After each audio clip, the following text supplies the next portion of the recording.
Much of the Sandman Season 2 is about reclaiming the narrative, an instant hit for Netflix when it debuted Season 1 in summer 2022. Fans have long waited for the next season, which also happens to wrap up the series. The entirety of the second season, how to reckon Dream's idea of who he is with who he was to all the people in his life, says showrunner and executive producer Alan Heinberg. Reclaiming the narrative is also true for the creative team. Netflix announced in January 2025 that Season 2 would be the final season, coming at a time when the co-creator of the comic books, Neil Gaiman, had several misconduct allegations against him. Heinberg has set the record straight, though, saying it was a decision to end the series with Season 2 almost 3 years ago. Warner Brothers Television, one of the production companies behind the series, assembled a writer's room to map out the future of the adaptation several months before Season 1 even premiered. During this time, Heinberg landed on the goal of keeping Dream the focus of the story, which was easier said than done. With 16 volumes of comic book material to pull from, it was difficult to narrow down exactly what his arc would be. There are so many protagonists in Sandman, but you think of the whole thing as his story. He dove deep into all the comics and storylines not adapted for Season 1 and realized some of the easiest storylines to adapt would be the single-issue stories that could be woven into the fabric of Dream's narrative. Some examples are A Midsummer Night's Dream and The Song of Orpheus. The final season story the writers set out to make then took shape, which aligned with the original pitch Heinberg gave Netflix years ago, that it's a family drama above all.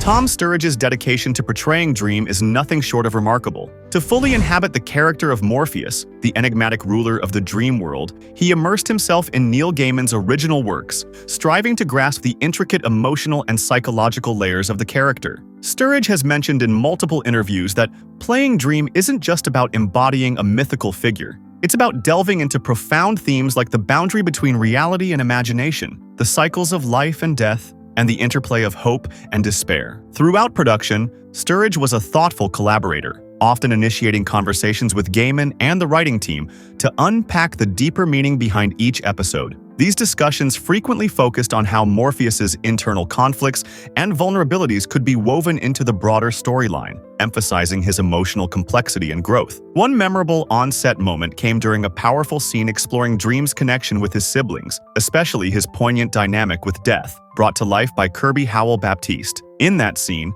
Sturridge momentarily let raw emotions surface through Dream's otherwise controlled demeanor. Whether captured intentionally or as a behind-the-scenes blooper, that fleeting expression revealed a rare vulnerability in Morpheus, offering a glimpse of the very human soul beneath his immortal exterior. Costume design is always key to character portrayal, but in The Sandman, it becomes an essential part of the storytelling itself. Every fabric choice and detail contributes to the world building, reflecting the essence of each character with precision and artistry. For Dream, his wardrobe was a careful blend of visual homage and emotional resonance. The costume team devoted extensive time to refining his appearance, drawing inspiration from Neil Gaiman's original illustrations while adapting the designs to suit the evolving tone of Season 2. Tom Sturridge played an active role in this process, experimenting with textures and silhouettes that captured Morpheus's enigmatic, otherworldly presence. One particularly memorable fitting involved a luxurious cloak that seemed to transform the atmosphere the moment Sturridge slipped it on. As he twirled lightly in front of the mirror, embodying Dream's ethereal grace with a touch of whimsy, the room felt briefly suspended in magic. Moments like these didn't just shape the visual identity of the show. They offered sparks of joy that helped sustain the cast and crew through the demanding shoot. Did you know that the Sandman comic arc A Game of You was published in 1993 and was one of the first major comic series to include a trans character? That character is Wanda, the best friend of Barbie, who is tasked with protecting Barbie's sleeping body while she sleeps. Some readers found that representation deeply meaningful, while others took issue with her treatment in the story. Although Alan Heinberg decided to cut a planned adaptation of the comic story for Season 2, he felt the need to keep Wanda in the series. Heinberg himself identifies as queer and felt it important to bring that representation to his show. He decided to add Wanda into the Sandman arc Brief Lives, where she replaces the minor character of Ruby, who serves as a chauffeur and bodyguard for Dream and Delirium while they search for their lost brother, Destruction. She's certainly much more adept and in some ways wiser than Dream and Delirium, says Heisenberg. He made a deal to make sure Wanda teaches them about themselves and about their relationship with each other. He wanted to make sure that her being trans is not her story and doesn't define who she is. Her transness is something that she shares with them, because it's a way to talk about her own family dynamics, because they're in the midst of their own family conflict, Heinberg adds. The casting team cast India Moore, a transgender actress, in the role. Moore invested a lot of her biography into the character. She collaborated very closely with the team. Skipping the A Game of You arc gave Heinberg much more time to develop another controversial plot, Dream's relationship with Nada, the queen of the first human civilization. In the comics, the pair fall in love even though romance between humans and the Endless is forbidden, which causes Nada's city to be destroyed. So she responds by taking her own life, and Dream continues pursuing her even after her death. He condemns her to spend 10,000 years in hell. It's a version of Dream that is very hard to understand by modern standards, and certainly to continue to root for him and love him, says Heinberg. He became determined to write him in a way that he could understand the choices he was making at the time, how his pride was wounded, and how Nada felt guilty for what she did to her people. So in this version, Heinberg has Nada condemn herself to hell, since Lucifer explains that it's a place for humans to receive punishment for what they feel they deserve. Dream in this version sends her there because he's angry she wouldn't stay with him. This gives Nada the power over Dream rather than the other way around, something that Heinberg wanted to implement as a feminist theme.